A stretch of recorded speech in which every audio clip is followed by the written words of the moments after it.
Salut mes VIP. Aujourd'hui nous allons parler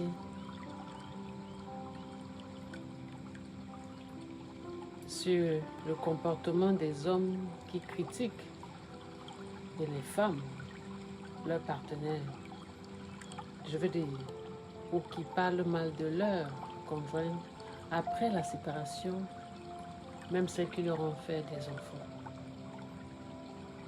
Lorsqu'ils ne vivent plus ensemble sur le même toit. Les signes à observer. Ces personnes vont commencer avec des critiques constantes. Ils dénigrent ses choix, ses comportements ou son apparence, même sur les détails insignifiants. Paroles blessantes. Ils utilisent le sarcasme, humiliation ou des mots pour rabaisser l'autre. Partager avec les autres la négativité de leur partenaire avec d'autres personnes. Il raconte à ses proches les défauts, les erreurs de sa femme, de son époux pour justifier son comportement. Manque de respect dans la cohabitation. Même vivant ensemble, il ignore ses limites ou ses besoins et cherche à montrer l'un qu'il est meilleur que l'autre et qu'il a raison. Refrain de dialogue constructif. Toute tentative de communication est transformée en conflit ou en reproche. Ce que cela révèle, blessure émotionnelle, sa colère ou son ressentiment, vient souvent d'une incapacité à gérer la séparation, le manque de maturité.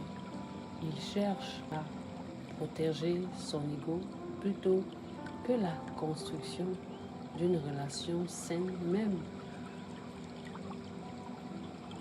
en cohabitation. Tentative de contrôle, critique et rabaissement est un moyen de rester dominant dans la relation malgré la séparation. Mon enseignement aujourd'hui, le conseil pratique que je vous enseigne aujourd'hui, c'est de protéger votre esprit. Ne laissez pas ces paroles définir votre valeur. Ce qu'il dit reflète son état intérieur, pas votre réalité. Fixer des limites claires, établir les règles dans la cohésion. Même quand vous habitez ensemble, l'ex-partenaire critique devant les enfants, respect mutuel dans les espaces communs. Évitez de réagir impulsivement. Répondre avec colère nourrit le conflit et lui donne le pouvoir sur vos émotions. Cherchez soutien, un conseil de coach, thérapeute, parlez avec des proches ou des coachs spirituels pour ne pas rester seul face à cette négativité. J'en sais quelque chose, je peux vous le dire. Restez concentré sur votre guérison. Transformez votre énergie en action positive pour vous reconstruire et avancer. Un rappel, à savoir, quand quelqu'un vous parle mal, même après une séparation, ce n'est jamais un reflet. Ce n'est jamais un reflet de votre valeur, mais de son incapacité de gérer sa douleur.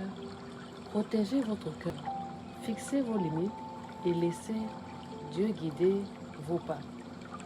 Beaucoup ne savent pas maîtriser leur façon d'être. La maîtrise de soi est importante. je dis toujours, prenez du recul. N'agissez pas comme l'autre. Il faudrait qu'une personne ait la maîtrise. Parce que si vous tous, vous commencez à faire la même chose, c'est un désastre. Quand un conjoint parle mal de l'autre après une relation, vous avez été ensemble, vous avez des enfants ensemble, cette personne vous a fait des enfants. En allant l'humilier, vous vous humiliez vous-même. L'autre doit rester calme dans son coin, vous ne répondez pas. Prenez du recul, pensez à vous, évitez les réactions impulsives, cherchez un soutien, un coach qui va vous aider, quelqu'un à qui parler, qui va vous comprendre, qui va vous écouter, c'est important. Ne laissez pas la colère de l'autre changer vos valeurs, qui vous êtes.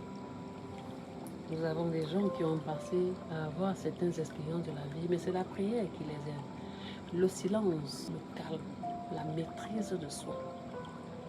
C'est quand vous ne répondez pas que votre mental, vous sentez que vous êtes nature. Parce que quand vous écoutez ce que cette personne a eu à vous faire, vous vous demandez, c'est avec cette personne-là que j'ai passé ma vie, avec cette personne que j'ai dormi sur un même lit. C'est incroyable, mais vrai. Les gens ont des blessures émotionnelles, des passés douloureux. Comment vous pouvez les aider?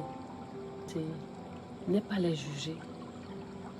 Restez attentivement et prendre le temps d'écouter ce qu'ils ont à vous dire, leur expérience, leur parcours. S'il y a la cohérence, protégez votre esprit. Ne laissez pas ces paroles devenir votre valeur. Ce qui dit reflète son état intérieur, pas votre réalité, sa réalité. Il se cache derrière cette douleur pour dire à l'intérieur que lui, il est parfait, mais c'est vous qui êtes le problème. Guérissez vos blessures, ne faites pas la même chose. Vous faites un travail d'un accompagnement pour guérir ces blessures, ces douleurs, cette peine. Savoir que c'est l'homme avec qui vous avez été, le père de vos enfants, qui vous critique, la mère de vos enfants, qui mal parle de vous dehors. En tout cas, chacun a son expérience et comment chaque personne guérit de ses blessures. Ça prend du temps. Prenez le temps pour guérir ces blessures-là. Ne courez pas. Ne courez pas dans une autre relation. Tant que vous n'avez pas guéri ces blessures du passé, c'est important de les guérir. Parce que la trahison d'un être, d'un amour, d'un homme avec qui vous avez été est plus douloureux que tout. Quelle trahison!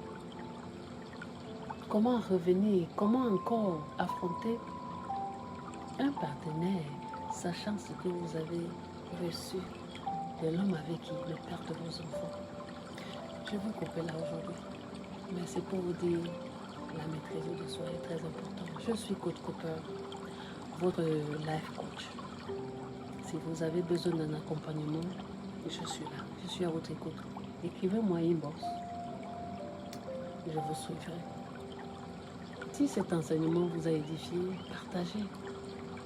Il y a une personne là qui a besoin de ce conseil-là. À très bientôt, s'il plaît à Dieu.